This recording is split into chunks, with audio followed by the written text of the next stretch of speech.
We will now shift over to the AFC side of things in this discussion, and we'll start with AFC East. The Buffalo Bills finished first place last year in the division, despite having a pretty up and down season. It really looked like Miami. Miami probably should have won that division. I mean, they had a pretty good lead by Thanksgiving, and they choked the division away. Buffalo, interesting offseason. They traced Stephon Diggs away to the Houston Texans. They let Gabe Davis walk in free agency. They drafted Keon Coleman in the second round. They kept trading back before eventually taking him. What's your main takeaway from this offseason? What are you most looking forward to while watching Buffalo this year? I think the real thing is I still trust, I think Josh Allen's the second best quarterback in the league. And I kind of think it's like he's almost on his own tier as the second best. Like Mahomes obviously by himself. And I think Allen is almost on his own tier. Not quite there yet. But I think it's Allen Burrow. But the thing is like Burrow's injuries. That's why why Allen may be even on his own tier. But I think the interesting thing will be who is his number one target. It may not be a receiver, but who's his number one target? You lose Diggs. I mean, Diggs was not working well last year, and I think that was just time. Gabe Davis letting him go is fine. I think no one's like, oh, you lost Gabe Davis. But now it's going to be, is your number one target Kincaid? I mean, he had the most yards besides those two. He's really good as a rookie tight end. I mean, gosh, the young tight ends they're just so good. And usually tight ends take a few years to actually, develop into really good, reliable weapons. I mean, is it Shakir who had a solid season and people really talk? He played pretty well at the end of the year, and it seems like the people in that building have confidence in him. Is it Keon Coleman, who raw athlete? I don't like him as much of a route runner. I wasn't big on him, but I thought that the Bills was one of the best places for him to go. So there's that. Curtis Samuel could be like this. I could see him leading the team in total yards because I think they're going to use him many ways. And then there's still James Cook, but he's probably not. He's great receiving back, but he does drop the ball, but it's weird because he's a great route runner, so that's weird. So it's just, who is that one guy? Because Allen, for as long as he's been good, he's focused on the one guy. And that's also because Stephon Diggs is a huge personality and he's wanting the ball and he's so great. But now it'll be interesting to see how he adapts to that. And does he go to one guy? I guess it'd be Kincaid. I think Kincaid could have, and he could possibly be like the best fantasy tight end. So that's what I'm looking for. Yeah, Buffalo, I'm not I think Keon Coleman, based on beat reporters and beat writers in Buffalo, it's going to take him some time to actually. They said he's kind of struggling learning the offense and establishing a role in the team. I don't know what his role is going to be right away. I don't know if he has the ability to play multiple positions at the start of the season. Now maybe by the end of the season he can do that, but for me, it's probably like what you said, the receiving core who can establish themselves. But I don't know. Buffalo, I think, is kind of a weird team this year. I don't know where I really stand on them. I don't think I think the winner of this division is going to win 9 to 10 games. I think it's going to be similar to last season. I don't see really any of these teams really being the cream of the crop in the AFC. I think, of course, one has to win the division, but I don't think this division is as good. I mean, I think you have possibly 3 playoff teams in the division, so it's good. But I don't think the ceiling is there in terms of when you look at other divisions. So Buffalo, I think they can win the division, but I kind of see it similar to last season where there's going to be a lot of times that they don't look like a good football team. And I think you already depend on Josh Allen, and I think it's going to be more the case this season. And I don't think that's a winning formula. They can make a playoff. I don't expect them to do much in the playoffs. I really don't. I think you're kind of depleted on both sides of the ball. You don't have a true number one receiver. I mean, we're talking about Curtis Samuel and Shakir as two of your receivers. Well, I think Kincaid is the. Well, no, I think so too. But it's that's not especially in the AFC. I don't think that's going to get it done. It's a very interesting developmental route for Josh Allen because he's still at this point where it's like he can't beat Mahomes in the big game, and you can't hate a guy for not being able to beat Mahomes in the big game. But at some point, you got to do it. You just have to. Last year, the great opportunity. You're at home. And but at the same time, not a great offense last year. The Bills were a mess last year, and then they figured it out, and that's what makes me kind of positive on them. And then Sean McDermott thing, if they don't have a great year, I think he's gone. And I think Bill Belichick takes over. I think that's I can see it happening. I just messed up my hair a little. I can see it happening so quickly. But I think the thing so that's my main storyline. The side storyline, I think they need someone on the defense to emerge, just one guy to emerge as a star. I don't think their defense is that great. Well, they have their front line. I always like young pass rushers that produce. Ed Oliver, finally 9.5 sacks. Greg Rousseau, 5 sacks. Bernard, 6.5. AJ Epins, I suck at pronouncing his name. Espinoza, 6.5. So I think you want one of them to burst. And yeah, you also have MBS and Chase Claypool there. Okay, but those guys, they're 4th and 5th. And those are the guys who they're going to just each maybe have a game with 2 catches, 130 yards, and a touchdown. But that's the thing. Shakir and Curtis Samuel are essentially the same receiver, both undersized. I think they're different. I don't think you're going to line up all three of I think Shakir could play outside somewhat. Here's the thing. You can move anyone. Okay, Kincaid can play tight end. He can play slot. He can play outside. Knox can play tight end. I think they can do some stuff. I don't think you're going to be lining up Kincaid on the outside. You'll do slot. I think they could. You'll not put on the outside. I think you could. Kincaid's that good. He's that good. Shakir maybe just slot her outside. Samuel slot or in the backfield, and then Keon Coleman, you can put him anywhere. He's just a freak. They're just going to use his freak ability. So I think that'll be interesting. Joe Brady's still OC, right? Does Joe Brady get really creative with where he puts everyone? And is it just a total mix-up that can confuse defenses? So I think that's interesting. We spent a lot of time talking about the Bills, but I do find them fascinating. Yeah, let's move over to the Dolphins. Like I said earlier, they probably should have won the division. Late season struggles. I think they went. They can't play in cold weather.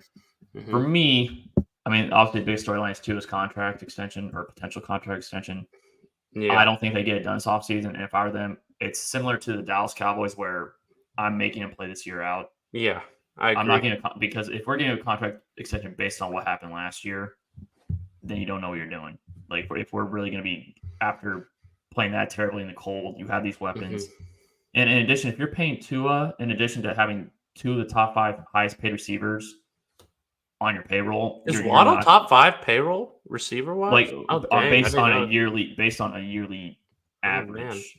So if that's you're not going to win games like that, or you're not going to compete for Super Bowl if your highest paid players are your quarterback and 2 receivers. You're not going to be able to fill out a competitive roster. So for me, I think it's pretty clear Tua contract and also his play this season. No, yeah, I think. If they're 7-1. I don't care. You got to do it in the cold. Yeah, I don't care what you do. To be honest, I don't think there's a team who wants to care less what they do. I can care less what they do in September and October. I could care less. There's not a single team whose seeding is more important to them than I think the Miami Dolphins. Yeah, they're a team who's capable of getting the 1 seed. Because they're that good early on, and you have to keep track of. They're capable of playing so well early, and then if they're not terrible late, even though, I don't know, man. You do play. Your last 2 games are Cleveland and Jets. That's both on the road. You're facing Green Bay. Is that Thanksgiving game or maybe? No, that's not Thanksgiving. Packers play Saints on Thanksgiving for sure, and then, they do have a nice stretch where they're at home and then at Houston and then. Versus San Fran. Whoa! Why are you? Okay, the Dolphins are different. The Dolphins are different because of this cold weather thing. They're completely different. They're an anomaly, and it's not because of who they face; it's where they play. And so I'm looking at just pure stadium. New England's cold. Vegas is fine. Now they do catch a break playing Buffalo in Buffalo week 2. That's a huge break. No, yeah, they're all. I look at their schedule because they suck in the cold and they're great not in the cold. So. It's all about that. Get yourself the 1 seed. You gotta get yourself the 1 seed. Well, I also think they're deep. I don't know. You lose Vic Fangio, and you lost Robert Hunt. Yeah, I don't think. And I'm not huge Christian Wilkins guy, but you also lost him. You did lose Wilkins. Wilkins pretty good. He could have been overpaid, but just looking at it without the money, he was pretty dang good. Next team, this team's always dominated this headlines. The New York Jets. Aaron Rodgers tore his Achilles 3 plays into last season. You add Mike Williams. They really reinforce the offensive line storylines, offensive line protecting Aaron Rodgers. Aaron Rodgers is always going to be a top dog in the headlines, but I think the offensive line play is the main takeaway when looking at the Jets heading into this season. I think that's pretty simple. It'll be interesting to see if Mike Williams stays healthy. I think that's huge. I really like Malachi Corley. I liked him during the draft. Then he went to the Jets. Like, that's a nice spot. But yeah, it's Rodgers, and does the O-line protect him? Do they not? That's pretty dang simple. Yeah, and I think that their starting schedule is pretty. I think it's a pretty nice schedule. I know Week 1's at San Francisco, but Tennessee, New England, Denver, Minnesota. I think those are all winnable games. I could see them being 4-1 after 5 weeks. Next team, the New England Patriots, draft Drake May with the 3rd overall pick. They have Jacoby Brissett in there, setting up a potential quarterback competition. I still don't like the receiver room that much. For me, I think the best course of action is to sit Drake May and let Jacoby Brissett play and let Drake May learn from the bench. I think if you put Drake May in early, you're going to set him up to fail. The receiver room. I think the receiver room has more potential. It's not going to be a top receiver room, but Demario Douglas, what's his nickname? He has some nickname. Pop. Call him Pop. He was pretty good as a rookie, and then it seems like Baker and Polk each have some nice potential, and they are liking them. So I think Drake May is obviously number 1, but like right behind number 2 is like, even when May's not playing, it's like, is your receiver room at least competent? That's huge. That's huge. The receiver room has to be competent. That's probably the main storyline. I think Jacoby probably starts early on. I think another storyline is, when does Drake May make his first start? I mean, if I'm them, they have a late bye week. They do have late bye week. I would probably, if I'm going to start him, I'm probably going to let him avoid both the Jets games. I mean, maybe put him Tennessee's his first start. Because they also never have like a Thursday to Sunday to give him like an extended week. I think my prediction is his first start is against Tennessee on November 3rd.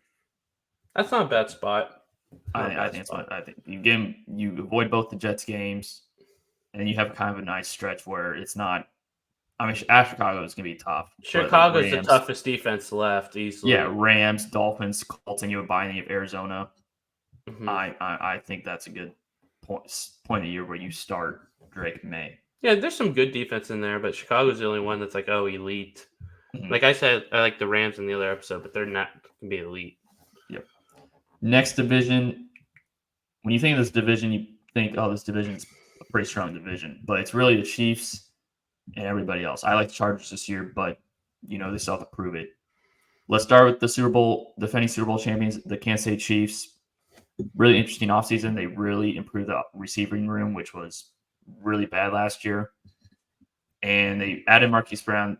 They drafted Xavier Worthy, which I wasn't a huge fan of the pick, but you get more speed in the offense. My biggest headline and storyline into training camp and into the preseason is the left tackle position. I think the receivers are going to play well. If Rasheed Rice, I think Rasheed Rice's suspension could get delayed this season. Like I think so. Like Kamara, yeah. Yeah, I don't really see him getting suspended this year. And if he's not suspended, that's a huge win for the Chiefs. But outside the receiving room, I think the left tackle battle is the biggest storyline for the Chiefs. I'd side with that. I think they're similar to the Niners. I know both Super Bowl teams, as I said last episode, where it's kind of like they're the Niners. They're going to be good. They're going to figure out they're going to finish the Super Bowl. Chiefs are kind of the same thing. Receiver room is improved, which is nice. Which is nice to see as a Chiefs fan. But yeah, it's probably that left tackle because the tackle play, like Juwan Taylor, I think that this point is just ride out one more year with him. He's overpaid. You'll probably cut him after because I think you saved most of it after this season, if I'm correct. But yeah, left tackle between it's Kingsley Samatia. I'm gonna have trouble pronouncing the name all year, and Wanya Morris. Which the thing is, like, the loser of that, people are gonna be like, oh, he's probably just a backup for the rest of the time. Can't see, but I think because of Juwan Taylor thing, I think whoever loses this competition probably just shifts over to right tackle next season. Probably not what you want, though. That's not what you want. Because you don't even know if you're going to have a good left tackle. You don't want to be like subpar left tackle and be like, oh, or the backup one. Well, no, but let's say one of them stands out. I think Kingsley Samante is going to win the job. Let's say he just stands out left tackle. You have a cheap left tackle. And Wanya Morris, I think, is good enough to play right. Like, right tackle is much easier to play than left tackle. Like, yeah, you have to flip, like, how you line up and all that. But it's much easier to play right tackle than left tackle. That's why left tackle gets paid way more money than right tackle. So I think, like, as a Chiefs fan, in, like, offensive line play, I think is the stuff is generally most of us, we're going to have the least amount of knowledge. I think you want Kingsley to win the position. Mm-hmm. Yeah. Because if Wayne Morris wins it, it could be more just like, okay, he's the vet there and Kingsley didn't show a lot. You want Kingsley to win it. Yeah. Next team, the Los Angeles Chargers. Or no, they didn't finish second last year. My bad. It was I think it was the Raiders last season that finished second. And what was interesting was the Chiefs were the only team. Oh, wait. Okay, Raiders and Denver each went 8 and 9. I don't know. Yeah, that's what I was about to say. The Chiefs were the only team in the division to go over 500. That's how bad this division was last year. So the Raiders, they keep Antonio Pierce. They signed Gardner Minshew to, I think, an overpaid contract. I think it was a 1 or 2 year deal. You have Aiden O'Connell there. They drafted Brock Bowers. You lose Josh Jacobs, but you have Zamir White there. The Raiders are a really interesting team to me. I think they're really a quarterback away from actually being really good. And I think that's going to – like, I think they end up trading Devontae Adams at some point this year. So the Raiders, to me, I think they're not going to be much because they don't have a quarterback. So I don't really see them do anything this year. But that's my storyline. It's like Josh Jacobs was not that good last year. So just based off last year's, Zamir White's impact should be fine. Like, I don't think that's. But like I said, I don't think it was all Josh Jacobs to White. No, yeah, but he was not. I mean, Zamir White. Obviously, there's a lot of times where backup running backs outperform starting running backs on like a per carry basis, which Zamir did. But Zamir showed some nice stuff. But I mean, if you look at these weapons, they have really good weapons. Devontae, obviously. Then Jacoby Myers. I think I've been a Jacoby Myers fan for like 5 or 6 years. I was a Jacoby Myers fan for a while. I've always liked Jacoby Myers. I like Trey Tucker. He had an okay season as a rookie, wide receiver 3.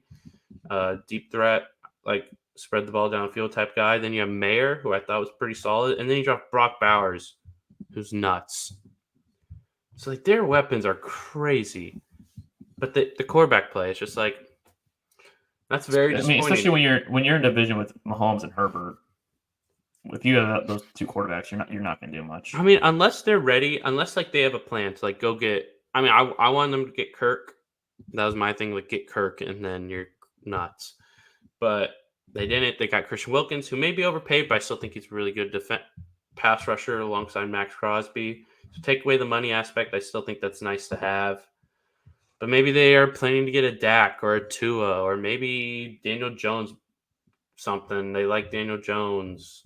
And okay, they're not getting Daniel Jones. But like I think if they got like a Dak type, I don't think Devontae Adams will be there. Because you're not going to be able to afford Dak and Devontae. Max Crosby. I'd have to look at over the cap. I mean, well, no, the thing is, like after this year, I think basically this year's the last year where Devontae Adams has really any guaranteed money. Yeah, but I mean, you're not cutting him. No, I'm not saying that. But I think they trade him. But guaranteed money has nothing to. I guess it does have something to do with that. Never mind. That's a dumb statement by me. I mean, they still have $34 million in cap this season, according to Over the Cap. So they never even went. Season. I'm saying that. I know, but they never went fully all out. They have 28 next year, but I mean, you can always mess around, get that lower. 24 next year. You can always mess around, get that lower. I don't know exactly what the move is. They could probably do something. Cut Gardner. I mean, I still think they could keep Devontae and get a quarterback. Now, could you pay someone $60 million and keep Devontae? Probably not. Well, I also think Devontae's just not going to be one. I don't think he's going to want to be there by midseason this year. I really don't. We'll see. Maybe they have a plan that we don't know about and Devontae knows about, and they're going to get a quarterback. Who knows? But yeah, at some point you need to get that solved because then you're just wasting all the weapons you have. Next team, the Denver Broncos, finished with an 8-9 record. They got rid of Russell Wilson. Elected to just eat a bunch of dead cap to move off from him. Drafted Bo Nix 12th overall. And I think it's probably the big storyline is Bo Nix's development under Sean in Sean Payton's system. That's probably my. And I don't know. Denver's another team where I just don't think they're gonna do much. I think the Raiders are battling for fourth place in this division. Okay, the fact that Logan, they each just did better than the Chargers. They could each do better than the Chargers again. I mean, I like Jim Harbaugh, but nevertheless, Jim Harbaugh's not guaranteed not to get last in this division. That's not, and they're the Chargers. I mean, they mess up everything they Jim do. Harbaugh's Herbert. Okay, yes, but it's still different. They lost a lot of guys. I'm not saying that I think they'll get fourth, but they could get fourth. They're not in this they just did it last year. Okay, with a terrible coach. Okay, yeah, but you can say the weapons are not good. The weapons are comparable to each of these the weapons teams are comparable to Raiders and Denver, and they have a way better quarterback. Okay, the weapons are not comparable to Raiders. Okay, Raiders have a way better. Not even Denver, close. That was to Denver. That's rivaling your Deebo Samuel take. Okay, I misspoke, but they have comparable weapons to Denver, and I'm going to take Herbert over both these quarterbacks easily. Here's the thing, though. You talk all about Denver and their situation.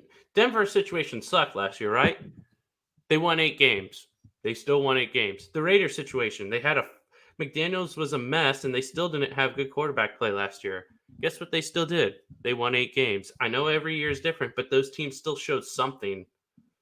And, I mean, the Raiders... I think Bo Nix is an upgrade over Russell Wilson, but he's also a rookie. He could... But I know, I get that, but he's also an old rookie who's experienced, played in 4 different systems. Now Sean Payton, and now there's, I think, more stability within the Denver locker room now that the Russell Wilson thing is gone.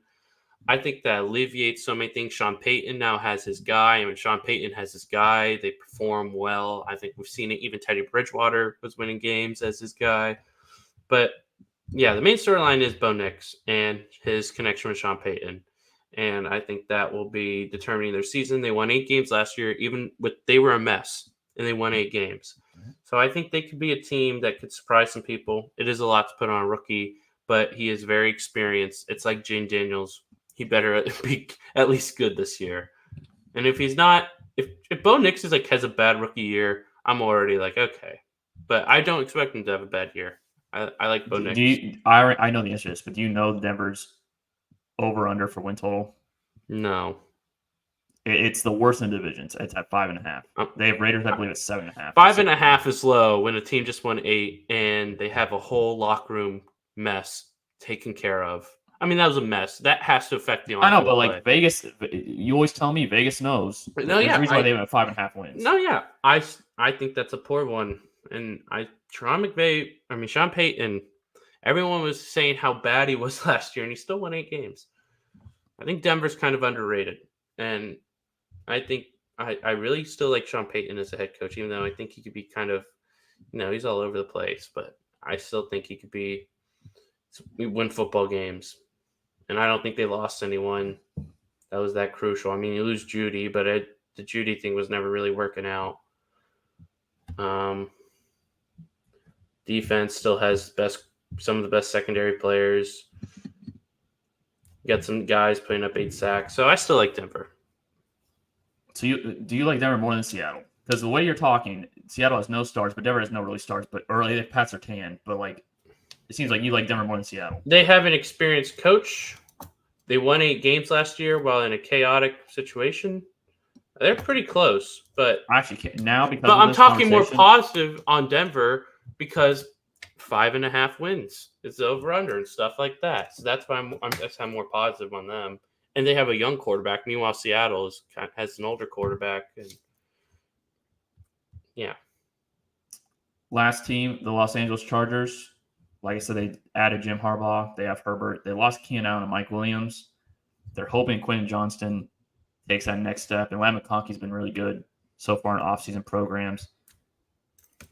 What is your expectations for Chargers here, and what's something that you're going to be paying attention to early on? I mean, their thing is, I expect them to be, I think Raiders, Denver, Chargers, my expectations are all similar, but I do expect one of them to, just because of how the nature of the world and football, one's going to fall off and one's going to play better than expected. But they're all kind of in the same tier for me.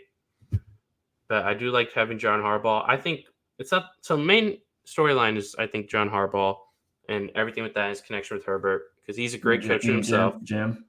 I just said John like 3 times. Jeez. But what I'm interested in is who's going to be the one in this receiver room. I'm pretty confident who it's going to be. You think it's McConkey, I bet. Yes. I think it's going to be Palmer. You think Palmer? See, here's the thing. Like if it was like a pass-heavy scheme, which is not, I would say Quentin Johnson or Palmer. But I think this can be a very efficient passing game, and Herbert's already pretty much established a connection with Ladd McConkey early on in minicamp and all that. I think you're going to see a lot of throws, not near the line of scrimmage, but in the middle of the field, which is where McConkey's going to be operating from. And you're going to see Quentin Johnson, I think, he'll take a step forward this year. I don't know if he's going to, break it, but I do think Ladd McConkey's going to be the trusted receiver by Herbert. Can I enlighten you on my boy Josh Palmer? Josh Palmer is my sneaky player to come out of nowhere. Not come out of nowhere, but you know what I mean. Josh Palmer last year had an opportunity to step up, and he really... Okay, but that's what I'm about to get into. Okay, but you're actually... Logan, you're mistaken on that front, actually. Because Josh Palmer only played in 10 games last year. He had 581 yards. You know what he was on pace for? 987.7 yards. So he's a near 1,000-yard receiver. And I think some of these games came without Herbert that he put on this pace. Yeah, he played in Herbert. Herbert missed the last 4 games, right? The thing is with Herbert, he missed the last 4 games, but he was playing the broken finger. Okay, that's not the point of what I'm saying. That's not the point of what I'm saying. Palmer had these averages whilst playing a few games without Herbert. So he was on a 1,000-yard pace with some games without Herbert. And every year, Palmer's gotten better. Rookie year, 353 yards, 4 touchdowns. Second year, 769 yards, 3 touchdowns. And then last year he had less yards, but his per game average went up by 10. So I think this is like this underlying thing. He's still only 24. He'll turn 25. I think Palmer, that's what they need. They need a Palmer explosion, which I could see happening. He's my like underdog of the season. I think he's wide receiver 3. I think if Johnson takes a step up, I think he's easily wide receiver 3 in this offense. Because I think Ladd McConkey can walk in and be very impactful away because he's very good in the slot. He's played the most games with Herbert. He has a connection with Herbert. He's a veteran. I like Palmer. He was on pace for 1,000 yards basically last year before he got hurt. I think it's going to be interesting. Like I see the Chargers winning. 10 games seems like the number that always pops in my head when I think about the Chargers. 10 games is a great season for them. I don't think that should. And I think they're early. I know you don't value, but early schedule. It's a light early schedule. I think they have the second easiest schedule in the league this season. Like they can eat Vegas, Carolina, Pittsburgh. That's your first 3 games. I could definitely see them win all 3. Yeah, but you could lose 2 of those. And then you have Kansas City, which I think that'll be their first biggest test. Then you have a bye week. Then you have Denver, Arizona, Saints. 10 wins. That's pretty 10 nice. Wins is a lot, man. 10 wins is a lot. So you think they're finish like under 500 then? They could, yeah. Logan, they've been to playoffs once with Herbert, and they blew like a 20. I forgot what the lead. You were talking about coaching earlier, and now you're absolutely. No, yeah, but it's his first year coaching the team, and they won. He's also been in the NFL before. Okay, you want it? Okay, Logan, yes, but it's a whole new system, whole new scheme. Logan, they won 5 games last year. Yeah, and they said Herbert's already not master scheme. He's already playing well in the scheme. Herbert's a smart guy. Okay, yeah, Herbert's going to play well in any scheme. Herbert's not the flipping combo, man. It's Justin Herbert. What is not the whole. I'm confused. Jim Harbaugh is the whole team. It's the whole team. Logan, sometimes it takes a season with a new head coach. Guess what? They won 5 games last year. If you win 8 games, you won 3 more games, and you're on the rise. You should not be expected to win 10 games.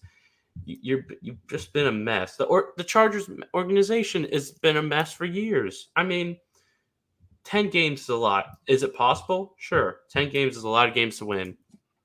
Not that schedule. Not that schedule. I don't care about the schedule. Let's move over to the AFC South. Houston Texans shocked the league last year, winning the division with a rookie quarterback and first-year head coach. It was expected that the Jaguars would repeat as champions. For me, Houston, they're a really exciting team. I'm really looking forward to watching this offense, and I'm really looking forward to seeing how this receiver room shapes out. I think it could go any 3 ways of who's a 1, who's a 2, who's a 3. I think Stephon Diggs finishes the season as a wide receiver 3 on the team. But I could see him finishing the season as a wide receiver 2. I could see Tank Dell finishing the season as a wide receiver 1, Nico Collins as a wide receiver 1. I think there's a lot of possibilities in this offense and in this receiver room. No, yeah, and they did they re-sign Dalton Schultz, correct? Yeah, they still. Well, no, I thought they. Oh no, I guess it was only a 1-year deal, but yeah, they still have him. Yeah, and I mean, I think they're very and you have similar. Joe Mixon. Joe Mixon. Yeah, is he even better than Singletary at this point? I mean, he was pretty good last year. Yeah, without Burrow really playing. I mean, I like Mixon, but I don't love Mixon. But I mean, I think they're similar to like the Lions, where it's just Mixon better. Mixon had over 1,000 yards last year rushing. No, yeah, and 9 touchdowns, and played all 17 games. And Burrow wasn't. That's a good season. I don't care what you say. No, yeah, but it doesn't mean he's better than Singletary. I think he's better than Singletary. Oh, I think he is. I don't know. Mixon. He also averaged 4 yards a carry. I mean, 4's not terrible. 4's not great. 4's pretty bleh. Exactly 4 yards a carry. It's pretty bleh. I mean, Singletary's 4.2, but the 0.2 is actually much bigger. And the Bengals, I mean, I don't think that's a big story. I mean, it's a Singletary mixture. Well, I'm saying it's a nice running back to have here. But it's nothing. It's nothing special. It's nothing special. But Joe Mixon. I just think the thing is for them, I mean, you're going to be nuts pass the ball. You have your quarterback of the future. I mean, it's not a question. It's just keep progressing. Like I said about the Lions, it's just get better. And then maybe the following year, you can be a Super Bowl contender. I think it's pretty simple. I don't think it's anything crazy. You have Diggs now, pass the ball a lot. Don't have a drop-off out of nowhere. Just get better. I actually think Stephon Diggs can actually play pretty well this year because the Texans restructured his contract, so he's basically a free agent. He's a free agent after this year, so it's really you're going to get a motivated Diggs who wants another contract. So I think Diggs is going to be on his best behavior, and he's in a new situation. And usually when he enters a new situation, he does act on his best behavior. So I really like Houston this year. I think they could finish as high as the 2 seed in the AFC. Oh, yeah, I agree. Let's shift over to the Colts, who finished second in the division last year, despite having Gardner Minshew start most of the season after Anthony Richardson went out in week 5 with the AC joint sprain. I think it's pretty obvious if the storyline is can Anthony Richardson continue his development because he's essentially entering his rookie year again because he didn't really play that many snaps last year. So can he continue to develop? And there was points last year where he struggled, and there was points where he was really good. So can he be more consistent this season? Consistent and healthy, yeah. I think the Colts are pretty easy. I like their team. They have some nice stuff. They're not a team where it's like, I don't think they're going to snag a Super Bowl or anything like that this year or be in contention for that. They have like this, they had 51 sacks last year, which is kind of nuts. They had a lot of sacks, but no one, I don't think anyone had 10. You added Latu to the defensive line as well, which a lot of people viewed as the best pass. I like Latu, yeah. They're a good team. Just it's all about Anthony Richardson staying healthy and developing. I think if Richardson stays healthy, I think the Colts have a shot to steal the division. Now, I'm not saying they're going. A lot has to go right. But with Shane Steichen, Shane Steichen's proven that he's proven. I like Steichen. He coached Jalen Hurts' best season, Justin Herbert's best season under his coaching.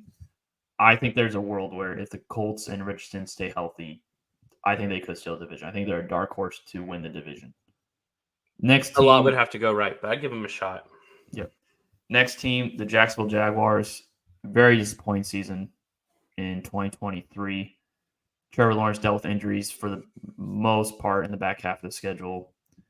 And they really were a team where a lot of people were expecting them to at least win the division. And they came up third in the division, finishing the same record as the Colts. I don't have a lot of high hopes for Jacksonville this year. I guess the main storyline is Trevor Lawrence because he just signed a huge contract, making him tied for the highest paid quarterback in the league. It's probably Trevor Lawrence's performance.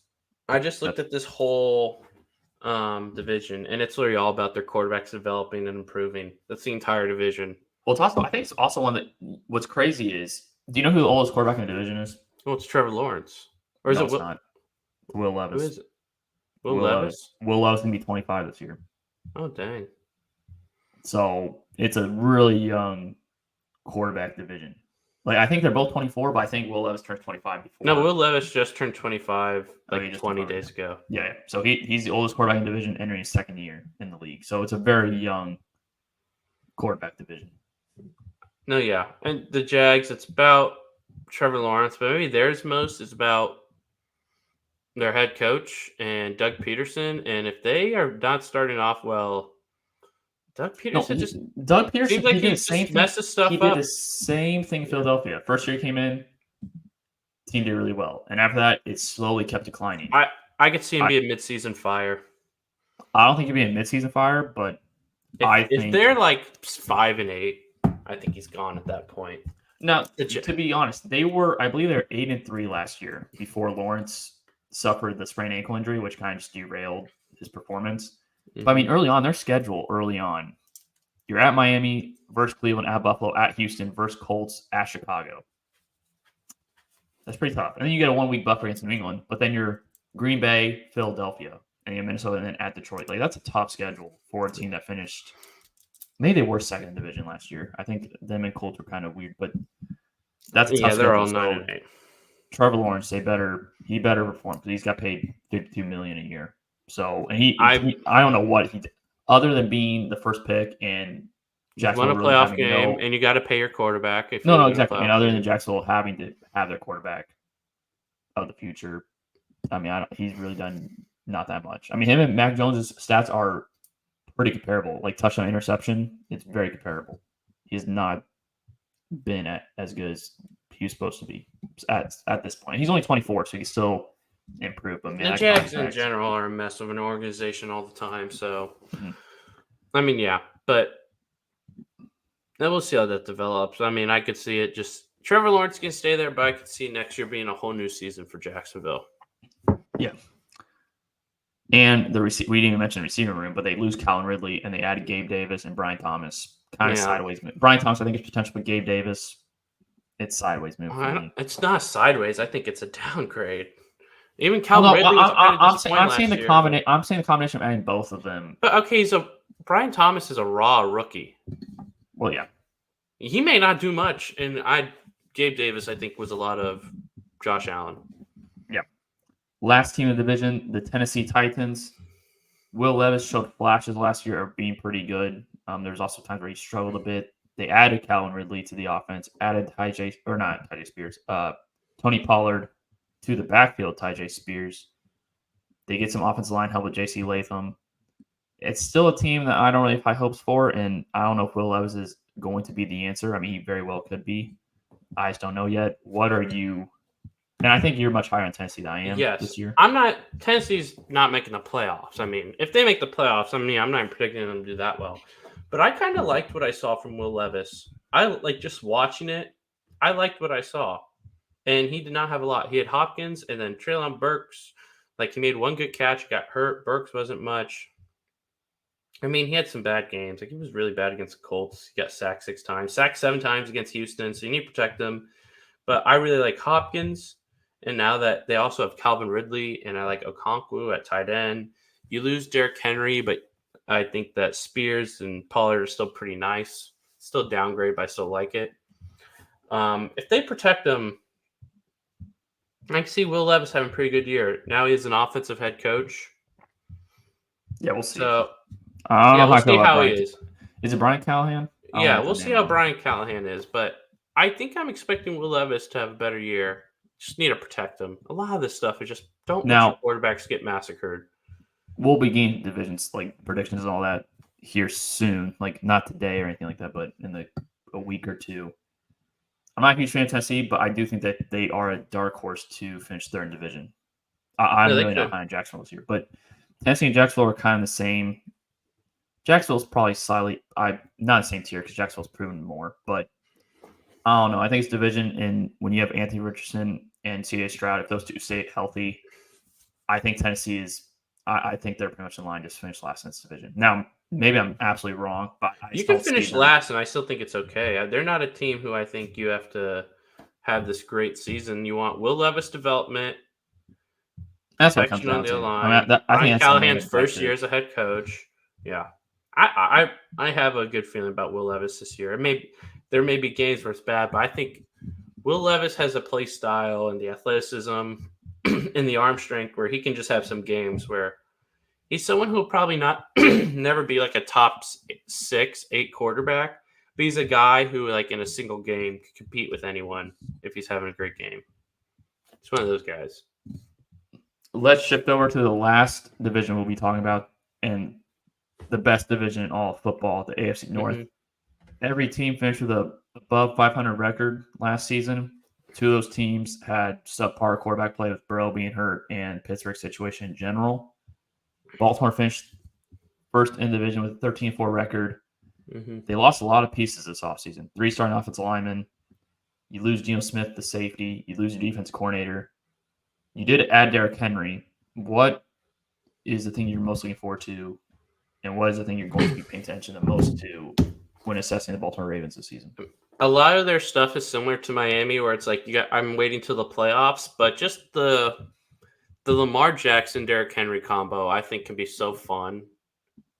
I that's my thing. I mean, that's just fun to me. I don't think it's much. I mean, you can have good running backs in Baltimore you want, but you don't have someone like Derrick Henry, this bruiser. Maybe he's not prime Derrick Henry, but he's still a monster. Having him alongside Lamar, best running quarterback possibly ever, I think that's just fun. And just they'll win a ton of games. They'll be in the playoffs, and then the playoffs to see how Lamar plays. But just regular season entertainment-wise, Lamar and Derrick Henry, I'm excited for. I think for me, the 2 big storylines is how the receiving core looks, because you have Mark Andrews, Zay Flowers may take that next step, but you really don't have anybody else that you can really depend on there. I mean, sure, they re-signed Rashad Bateman, but I mean, he's done little to nothing since being in the league. And their defense, I think losing Mike McDonald, losing Patrick Queen, losing some players in secondary, I want to see how they perform with not as strong a unit as they did in 2023. So those are probably the 2 things I'm paying attention most to. No, yeah, receiver core, you gotta find out. I trust the Ravens always have good defense. I mean, they go through defensive coordinators all the flipping time.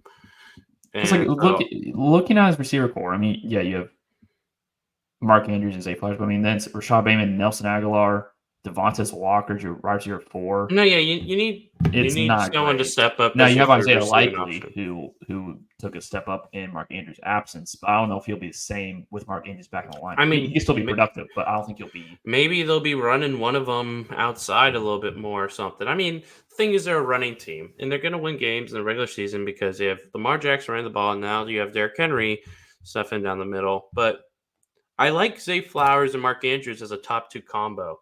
I think that's honestly a little better of a top 2 receiving options in the league than people think. But yeah, you just need one guy to step up, a wide receiver 2 step up. Next team we'll talk about, they finished second in the division last year, making the playoffs despite Deshaun Watson playing terribly and being injured for most of the season. The Cleveland Browns. They lose Nick Chubb also last season. I don't know how healthy he's going to be this season. He's already squatting like 600 pounds. I know. Yeah, that's true. But getting hit and all that. No, I know. That's just nuts. That dude's crazy.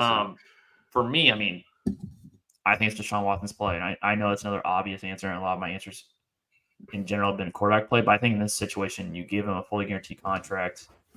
He needs to step up. It's his 3rd year in the system. He needs to stay healthy and play good football. They added Jerry Jeudy, who, isn't the best receiver, but I think is an upgrade over the wide receiver 2 position last year. I think it all comes down to Deshaun Watson because you have a good defense, good offensive line. I think you have pretty good weapons in the receiving game and running game. I think it all comes down to Deshaun Watson, how he plays. No, yeah, Deshaun Watson's play, I think, is the difference between, like, are they wild card or playoff team? And then, oh, my left headphone just died. Are they a wild card or playoff team, or are you a Super Bowl contender? And I think a wild card team is a playoff team, so you don't really. Okay, wild card or fringe playoff team, and then a Super Bowl contender. And I think if Watson, I don't think it would be the same as Texans Lamar or Texans Watson. I think just the whole thing is just tough to deal with for him, innocent or not, whatever it is. And then just not playing for 2 years is also tough. I think in sports, when you don't play for 2 years, it's tough to bounce back. But if you get closer to that Texans version of yourself, I think this team is legit contender of who can try to knock off the Chiefs in a playoff game. And I think there's a shot they're the second best team in the AFC. But it's all dependent on Deshaun. Yeah, I'm not. To be honest, I'm kind of off. I don't really believe in Deshaun Watson anymore, so that's kind of the reason why I can't blame you for that. I think that's why we're on, because to be honest with me, this year, Cleveland has all the talent in the world, but I think this is gonna be the final year where people are like, okay, now Cleveland actually has a problem with Deshaun Watson because they can't get out of the contract, and I don't think he's the answer. Like, I think this is the year where you actually figure that out. So I do not have high hopes with Cleveland. I don't have high expectations from this year. I think they could be a surprising team that finishes with a sub 500 record. I think that's that's in the cards. I think they're so good too. But Deshaun Watson hasn't. But he wasn't even good last year, and they threw Flacco in, and they even had Dorian Thompson, Robinson. And every year's different. I know, but they're still. Who did they lose? Who did they lose? I don't think they lost. Now, if Nick Chubb's not healthy, I mean Nick Chubb, but he didn't even play last year. Imagine Nick Chubb I could see him still being good because he's so flippin' smart, and he's still squatted. I mean, squatting 600 pound stuff by itself is nuts. Off the ACL is even crazier. I think that their ceiling is much higher. I don't know what Deshaun is. I'm not saying their ceiling's not high, but I'm saying I think their floor is very low. Like I don't think their floor is that low because I think their floor would have been what would have been happened last year, and they still made the playoffs and are above 500. So I think they're underrated in how good they could be. I don't know how good Deshaun Watson. I mean, I just don't know, but I think their ceiling is the second highest in the AFC. Next team, the Pittsburgh Steelers. They somehow managed to win 10 games and finish third in this division, despite only throwing 13 touchdowns. They figure it out. This is another team where I don't have really high hopes. I mean, I think the big storyline, obviously, is the quarterback competition between Justin That's not a competition. Oh, I think it is. I don't think... Wilson's starting week 1. I don't think he's guaranteed anything. He's I think he $1 million, and he hasn't done it. He's been because he's getting paid by Denver. They traded a 6th-round pick for Fields, and no one was trading. I think a quarterback competition is when it's who is there a chance either starts week 1. It would have to be a crazy offseason of Wilson looking like garbage. I think Wilson ends up starting week 1, but I would start Fields week 1 over Wilson. I know, but okay, I would not. Fields is a bad quarterback. Wilson's at least experienced. He's at least won a Super Bowl, played in big games, played in multiple systems. Fields he's not worthy of starting week 1. Maybe he has a crazy development out of nowhere, but I don't even think the fact that you're saying that he should start, I think is ridiculous. Wilson wins games. The Steelers want someone who's going to just try to win games. That's Wilson's pedigree until as of late. Still kind of hope. You signed him for the hope that he gets back more into that Seattle version. There's no way Fields, it's not quarterback competition. Not yet. It's not quarterback competition until they start losing. So you think Russell Wilson? Yeah, Denver's paying $39 million, but Pittsburgh's paying him $1 million. Yeah, because he has enough. Yeah, it's not about the money. It's not about the money. He needed to go somewhere. There wasn't many people. And I'm not saying that Justin Fields, he would win. He took the $1 million. It's a quarterback competition. No, I don't think it's not. What was Russell? Okay. Fields sucks. Fields is a bad quarterback. He can't throw. He can run. I think we all know that. He was so bad with Chicago. No matter what you want to say. I mean, Russell Wilson looks pedestrian. Sean Payne. Okay, yeah, but Russell Wilson Russell Wilson has a ring. He's starting week 1. He's starting week 1. No, Logan. I think he starts week 1 as well, but I don't think you can just say Fields is a shot in the dark. They traded a 6th-round pick for him. It's a shot in the dark. They're just hoping they figure something out. He's starting week 1. I don't think that's a discussion. Okay, but I do think Fields starts sooner rather than later. I think he starts sooner than you think he. Well, that's assuming that Wilson doesn't play all right, and I don't think he will. He was pedestrian. You also have to realize that. Can I finish my statement? Mike Tomlin. You keep interrupting. Sure. He's in Sean Payne's system. He looked pedestrian. Now he's going to Arthur Smith. Do we see what Arthur Smith did last year at Atlanta with all that talent? Give me a break. What did that have to do? But Fields would play with Arthur Russell Smith playing under. He's playing with Arthur Smith. Okay, but that makes your whole Fields competition for week 1 thing. useless. Yeah, but my point is, you're acting like Wilson's this good quarterback. I'm not. No, I'm not saying that they have any good. Fields is that terrible of a quarterback, Logan. There is no competition. Fields is terrible. That's what I'm saying. And Wilson's at least no competition. That's ridiculous. It's not week 1. It's Wilson, like a lock. It's a lock. It's Wilson week 1. Logan, you don't think Justin Fields is just his dart throw? He's a dart throw. No, I definitely do. That's why they traded what they traded. Yeah, but I and that's why he's not starting week 1. I think Russell Wilson's also part of a dart. They're paying $1 million. Yeah, because he took the one. Didn't they offer him more, and he just took the $1 million or something? It was something where he just took the $1 million. He just wanted to. Or he didn't have any market, so that's Wilson's on this prove himself. Logan, they're both on proving. Fields I'm not saying that Fields is better than Wilson. But Fields is so bad at playing. But the fact that there's a 0% chance of quarterback competition. That's dumb. Week 1, I am 99%. $1 million contract. Yes, it does. Logan, the contract doesn't matter. You're overvaluing the contract. The contract doesn't matter. He's getting paid a ton. He just wants to prove himself. He got in a spot in Pittsburgh where they're improving their offense. Fields is not starting that game. Fields is not starting against Atlanta. And you're not even putting into account it's Mike Tomlin. What does Mike Tomlin want? There's a reason he wins. No, he wants a stability and veteran quarterback. Yes, and he's going to go with Russell Wilson. My argument isn't that Fields should start week 1. My argument is that you don't think there's a quarterback competition. There's not for week 1. Sure, if Wilson's not playing well, sure. Week 5, sure, maybe. Not week 1. It's Wilson's job. And they've even said it. Look, and they're talking about kickoff return with Justin Fields. He's not starting week 1. I didn't say okay, but I'm saying it's a competition. No, it's not. It's not competition when one of the guys being talked about on kickoffs.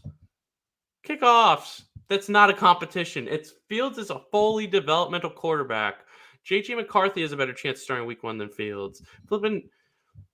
Drake May has a better chance of starting week 1 than Fields. Fields is not in a competition. Okay. It's not a competition. Regardless, I don't think Pittsburgh is going to be that good this year, regardless of who starts quarterback. They win games, though. I mean, I think okay, but let's say they don't win games early. Your final 9 weeks are terrible. Who knows? They're going to find a way to win 9 games. They always do. I mean, there's been past years. I think it's the first year where Tomlin finishes with a sub 500 record. But the thing is, they got better. They made some O-line signings. Russell Wilson doesn't move the needle enough for me. He's better than Kenny Pickett. They made some O-line signings. They drafted 2 O-linemen. George Pickens should be better unless he's a total head ass. We'll see. And then you got Roman Wilson. I like Roman Wilson. I think that they're going to go to more Warren over Najee, but that's still a nice. Well, yeah, I think Warren. The pass rush is still great. You're going to have T.J. Watt, Highsmith still together. I mean, that's still nuts. How much longer can they heavily lean on this defense? I mean, this defense is getting older. It's not getting younger. It's getting older. TJ Watt's But 30. But it's not like Cameron Hayward's doing much. He played 11 games, had 2 sacks. Why am I blanking on their cornerback, even though I think he got in trouble? Joey Porter, stud, and he should just get better. Very good. But mean, the offense still has Pat Freiermuth, who's still good. I don't know, man. They're just good. They're good roster, and see, this is where I think your lack of giving the schedule any valid. The schedule is a huge deal in how teams do. That's why there's always these. Okay, but here's the thing with the late schedule. Division games are toss-ups. They just are. These teams know each other like the back of their hand. Even no matter how good the Bengals are or the Ravens are, I think they'd rather face Buffalo than Pittsburgh in a regular season game because it's division, and Mike Tomlin's played these dudes for years. He knows them. So no, I understand that aspect, but 6 of these 8 tough games are division, and then it's but there's a difference between playing divisional games like you're saying and playing them back to back in between other tough opponents. I don't. There's a difference. I don't even know if Philly's going to be good or not. You're talking about Philly. I don't know if they're good. And then the Chiefs, they kind of play the Chiefs well. They don't really beat them, but they play them well. And the Chiefs, we even seen last year, if they could beat the Chiefs. But the Chiefs are more of a playoff team now. I mean, they look like garbage and they win the Super Bowl. So you have no idea what that could be. And it's divisions. And it's Lamar's injury prone, Burrow's injury prone. There's a chance one of them's not playing. Deshaun could suck. That's why I just don't take divisions. I just take the fact that just looking at them, they're a good team. Not good at quarterback, but they have a veteran quarterback who's trying to prove himself, who will definitely start week 1. And they have a coach who doesn't go under 500. I mean, sure. Let's move on to the last team, the Cincinnati Bengals. They finished last place in the division, much in part because of Joe Burrow's injuries, calf injury he suffered in training camp, I believe, last offseason when he suffered the injury. If he stays healthy, I think this is a team that has a major bounce back in 2024. They definitely could have a bounce back. He needs to stay healthy, and they need to protect him. They definitely have various names, but I feel like their offensive line, they're always just throwing stuff and hoping it kind of sticks with their offensive line. That kind of seems like what they're trying to do. Disaster. Did they ever figure out the Trey Hendrickson thing? Is he just on the roster, but he still has that trade request? These players always threaten things, and then they end up. No, yeah, I know, but but they have 2 players doing it right now. Which and both players are going to be there week 1. Both players have no power of what they're like, especially T. Higgins. Okay, yeah, but I still think it's something for like Trey Hendrickson is just such a weird one where that kind of came out of the blue. The Hendrickson, the T. Higgins thing is fine. It's like the Ayuk thing where I don't care. It's the Trey Hendrickson one is for this season. Both players will be there, but maybe next season. I think T. Higgins is gone after the season regardless. Trey Hendrickson's gone. It's just so weird. For 2024, both players will be there. I could see him still trading Trey Hendrickson. I just have a gut feel on that. So that's something I'm looking at, but yeah, it's about protecting off season. I don't see that. You never know. There's late trades. It could be like 2 weeks before week 1. But protecting Joe Burrow, that's what it's all about. He needs to stop getting injured. He's injury prone. I mean, it's not really under his control. But he's an injury prone dude. And they just gotta protect him. It's that simple. Because the AFC North is so good. But they could finish. Burrow could be healthy, and they could be like fighting not to finish last if stuff works out in Baltimore or in Cleveland and Pittsburgh. It's nuts. I think if Sale's healthy, there's no reason why they don't finish at least second. No. Well, let's say this league comes down to quarterback play. Like if you look, let's say Watson's really good. Let's say Watson's really good. Okay, but I'm going to go based on recent track. I know, but you said there's no reason. There could be a reason Watson. If Burrow stays healthy, Luke. First of all, you don't value schedules at all, but they have a very easy schedule. Okay, very manageable schedule. I don't value it. Very manageable schedule. So I think like when you finish last place, you're playing a last place schedule the following year, which is what the Bengals are doing this year. You have to take that into account. That's why there's so much turnover in the league. It's not because one team just decide they just don't play. The schedules are a big reason why there's. I don't think that's why there's teams are not as good as you think. And it's not because of the schedules, because they don't play as well on the field. I think that's what happens. Good teams win games, and even if you're facing a tough team or consider a tough team, if you play your football and play it well, even on a tough schedule, you'll win games. Now, I do think like week 1 for Bengals, I hate using must win, but because you play Chiefs week 2, I think week 1 is essentially. New England would be a brutal loss. That would be. But yeah, I agree. I agree with you. Joe Burrow's health is probably the biggest storyline because, like, if he stays healthy, this team I think definitely push for Super Bowl if he stays healthy. Because they've done it before, and they've proven to give the Chiefs the most problems in head-to-head matchups of anybody. So I think Bengals are a playoff team for sure, and I actually like them in this division. But yeah, I think Joe Burrow. Similar to a lot of teams in the league, health is going to be the biggest factor for this team. Got to protect him. And if he gets hurt again this year, then you got to overall question things about Joe Burrow's health and then where you rank him amongst quarterbacks. Because if you're not healthy, availability is the best ability. Yep. Well, that will do it for our second episode of the day. We'll be back next week, possibly with division predictions. I don't know if that's too early in the process. We may Seems wait. Kind of early. We'll probably wait 2 to 3 more weeks, but we'll continue to talk about football, probably more training camp stuff that we'll dive into. But until then, make sure to subscribe to the video and follow us also on our Spotify page. Peace.